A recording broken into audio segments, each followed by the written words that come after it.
Alright guys, in this video I want to show you how to save some material and save it to use it into a library.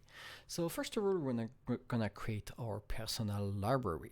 We're gonna I'm gonna go to my temp folder and create a new folder that's gonna be lib. Get something simple. So it's gonna be /tmp/lib. I'm gonna go to my user library. I'm gonna say that's gonna be /tmp/lib, just that we saw exactly that, and we're gonna give it a name to be sure of to finding it into the library list. So it's gonna be custom lib. Okay. I'm gonna quit Garia and I'm gonna start it again. Where is my terminal? It's just right there, starting again, and we're gonna having a look into the library tab, and we can see that we got a custom lib, but there is nothing in this custom library. So I'm gonna I'm gonna copy and paste my shader, and I'm gonna changing his name, saying that's gonna be the custom one, custom shader.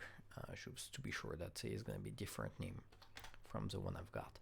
And I'm gonna change the settings. So I'm gonna say something like that, random stuff. Okay. I'm gonna save it as a file. So I'm gonna right click, going to next, and save node.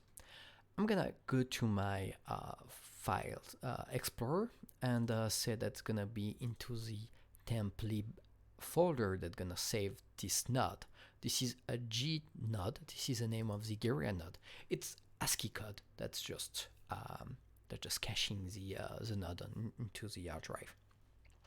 So it's gonna be the custom shader. Okay, save it. So right now it's directly into this library. So I'm gonna quit Garia and I'm gonna start it again. And right now into the library I've got my custom lib. This is a render graph custom shader. So I'm gonna drag and drop it, and yeah, that's it with all the settings I've got.